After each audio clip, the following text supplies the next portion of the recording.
real love. Dark skin and Aunt Viv love. That Jada in that weird love.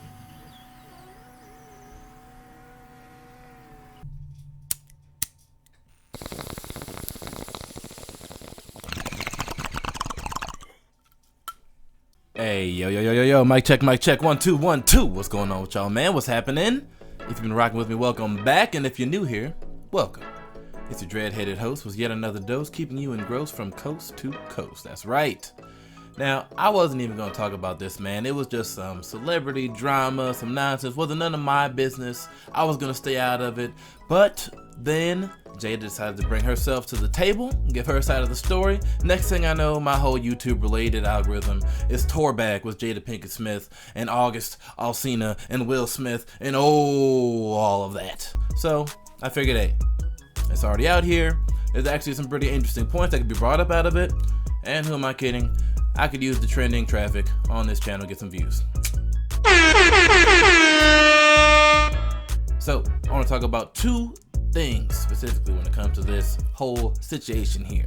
First thing I want to talk about is the actual red table talk that Jada set up herself. The first thing you notice about this red table talk is that Will Smith looks mad uncomfortable right off the bat. Now, the thing is, the Smith family and Jada and Will specifically have historically had an open relationship. They've described the relationship as having evolved to a new echelon of a relationship and trust and things in that. So, open relationship, not to mention the fact that their family in general has a history of being very eccentric. If you look at what the kids have done and all of those things.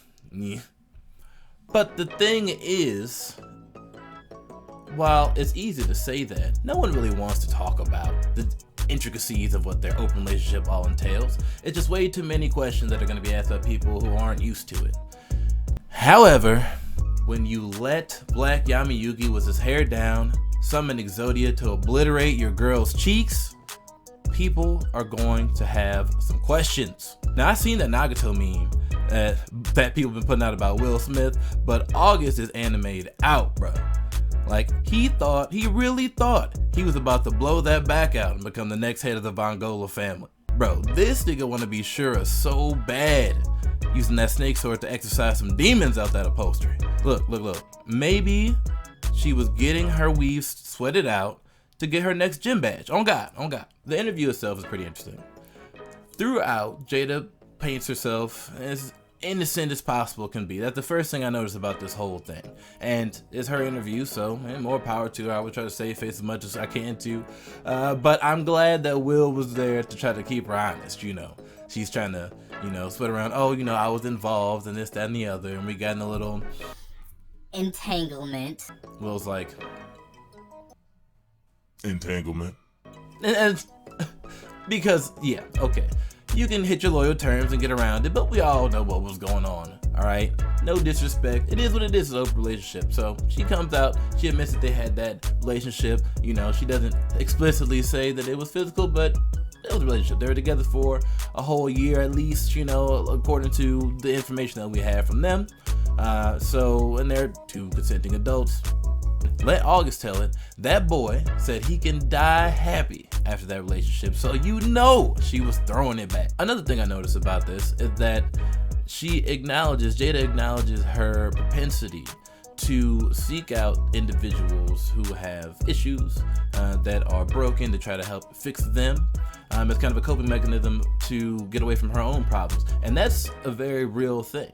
I think that's one of the very underrated parts about this that not a whole lot of people are talking about. Like, a lot of people are pointing to August's mental health situation and this whole thing, and we'll get to that whole situation and the intricacies around that in a minute. But in terms of how Jada reacted, and she's being honest, that's a very real thing. People will go and they'll try to help other people fix their problems as a way to get away from trying to fix their own problems. It's something that people can do as a coping mechanism. People do it all the time. Out of sight, out of mind. If I'm over here busy helping this person fix their problems, then I don't have time to deal with my own problems. So, out of sight, out of mind, they're gone. Is it a healthy way to deal with your problems? No, obviously not. And it seems like Jada has come to that realization, which is good. People are growing from this situation, so I applaud her for that, at least. but was just something I saw, and I thought, this is a really interesting thing. It's a very truth, very honest thing, and I think more people than they would care to admit find themselves doing the same thing. So I'd encourage people to look inward instead of immediately demonizing somebody. Another thing I really liked about this is that they acknowledged the pain that they went through in their relationship. You know, it's not like Will was just okay with this whole thing. You know, a lot of people are out here saying, oh, Will Smith got cucked, and, you know, Will Smith lost control of his household, and blah, blah, blah, blah, blah. Obviously, it took a toll on the man. He's very uncomfortable talking about it, but they've grown. All right, so that's honesty there. Who's to say that Will didn't have a relationship of his own on the side during that time? You know, he thought that he was never going to speak to her again. Those are his words. He thought they were done. They didn't go into that. It's really nobody's business one way or the other. But ultimately, I really like that they acknowledge that there was pain, that there's growth. They've been together for over 20 years, all right? Not a whole lot of people have been together that long to say they've been together that long. And I would imagine that there's going to be some rough patches here and there. And with them and their relationship as it has evolved, you know, they've gotten more open in that. Whatever they got to do to keep it together, they've still held down the family. All right, they haven't gotten divorced. They have 2 kids. All right, say what you want about the kids, but the kids are both successful in their own right. They're doing their own thing. They've raised them well enough to go out on their own. That's great parenting. Whatever you think about them and their lifestyle, beside the point, they got out there and they took care of it. And those two, Will and Jada, they kept the family together. Until just recently, there was no dirt on the Smith name in the news at all. All right, this was a surprise to everybody. Jada sitting at the table, she even said herself, I hadn't talked to this man in a couple years. I don't know why it's coming out now. People are alluding to the fact that he had an album drops as part of the rollout, and that's kind of dirty, but hey, he looks like an anime supervillain anyway, so maybe that's part of it. One thing I'll say about the whole interview is I wish they were a little bit more transparent. If you were going to bring yourself to the table, you and your husband, you're going to talk about this, maybe a little bit more detail. I mean, they kind of really generalized it, like, oh, we had some troubles, and, you know, there was entanglements, and this, that, and the other. They were honest. Again, it's really none of our business, but you got this whole platform. I heard you were going to sit down. All your other videos are 48 minutes long, and this one's 13 minutes. You left me hanging a little bit, I gotta say, just in terms of the content, I was a little disappointed, but hats off to you guys for being honest and open. Now, the second thing I want to talk about here is the reaction in general that people have had to the whole situation. There's been a lot of flack given to Jada for her involvement in all this, especially from guys. Now, I haven't watched a whole lot of interviews and a whole lot of reaction from women, so ladies, if you're here and you're watching, let's have this conversation. What do you guys think about the whole thing and your feelings on the whole thing? Let me know down in the comments. A lot of guys across the board just seeing a lot of comments like, well, if it was a flip situation, then this would be unacceptable and they would have threw out to the wolves and blah, blah, blah, blah, blah.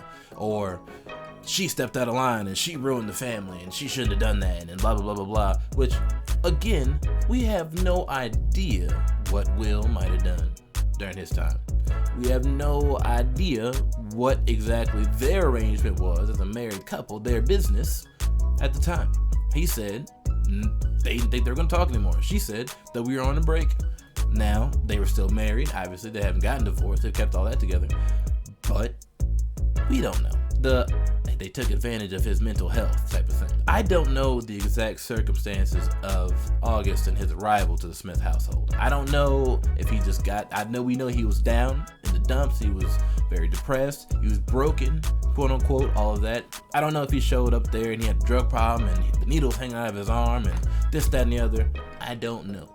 All we know for sure is what they said, what has been consistent across the board from all three of them, is that he was in a very bad place and he needed some love, and the Smith family was there to provide that love for him. People are saying from that, Jada took advantage of him because he was in this low state. To that I say, I don't believe it was as sinister as everyone, especially males, especially dudes, fellas, are out here trying to make it seem. Definitely in that situation, somebody's like that, and she admitted that she had that propensity to seek those people out, so she was conscious of what she was doing. We know that of her own accord. All right, so it was at the very least manipulative. All right, and we've already discussed the behavior in and of itself is not very healthy. However, with that same acknowledgement, she was not necessarily in a good place either. From what they've all said, they were all broke down. They were all grown adults, broke down in their feelings, and they needed a shoulder to cry on. They comforted each other. They're grown adults. You guys know the rest of the story. I don't want to subscribe to this idea that she's just evil for this. All right. I'm glad that she's acknowledged her actions. I hope that she is working on that. All right. Has worked on that. It's been a couple of years so that she's not going through that same type of toxic behavior because, you know, it wasn't good for him to have broken off the relationship. Obviously, he feels a way about it. But hey, the relationship itself, like I said, the man says that he could die happy today because the love was that good. All right, emotional, physical, all of that. And she said she also enjoyed the time. And through all of that, their Jada's and Will's marriage has grown. So nobody got hurt emotionally. Emotional scars, sure, that's part of the game that you play in these types of relationships. But overall, I don't know, but evil, misguided, yes. Potentially harmful, absolutely. Evil, I don't know about that. And from the mental health angle, of course, you have celebrities giving their own 2 cents about it. All right, take Charlamagne the God. He heard mental health. He jumped. He was going to be on that side because that's part of his platform right now. So he's going to ride that thing as long as he needs to. In any case, here comes Charlamagne and Envy talking about, well, Jada needs to get off of her platform, acting like she's giving professional advice because clearly that's toxic behavior and clearly she's ruining the marriage and clearly this, that, and the other. Mind you, both of these brothers are famously unfaithful to their wives. I'm just saying, you can have an opinion, and obviously you're going to have an opinion whether or not you have my permission. And you have the whole radio show, you are doing your thing. But perhaps turn down the righteous indignation a couple notches and turn up the humility a few so that your message doesn't come across as jaded, to say the least. Now, one thing that I'm really loving about this whole situation is that it's starting to bring kind of a light in the conversation on to the whole idea of what is an open relationship? What does that look like? Are we ready for open relationships? A lot of people, as you can see, the reaction says, no, absolutely not. They would never, ever, ever allow their significant other to get broke down like that by somebody else on the side and then come back and kiss them in the mouth. That's just not something that they're willing to do. Also, emotionally, can I trust this person to have a whole emotional relationship with somebody else and then still have that same connection to me? Is that something that you're willing to do? Personally, I don't know if I'm mature enough to handle that, but I do know people that are in successful relationships like that. All right, they found a way to trust these people that they have in that group, in that relationship, to keep each other emotionally stable. They found that emotional stability, that physical stability, all of that happiness within that relationship. And as we are here in this dawn of a new era where we're more open to the idea of, you know, different kinds of couplings, you know, different kind of gender identities, sexualities, things like that, polyamorous relationships are naturally going to be one of the next thing coming down the pipeline, and it looks like they might have moved up the ticket a little bit. So it's interesting.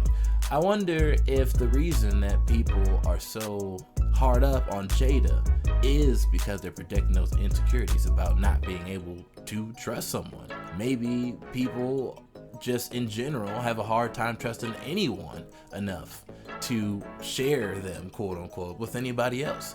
Maybe people get so possessive because they just don't think that a person can love them and do something else at the same time, and they don't want to risk it. I don't know, it's very interesting. Let me know, why do you guys think people are so hard up about this whole thing? Do you think people are, in general, secure enough in themselves to handle a relationship with someone who's having a relationship outside of that with someone else?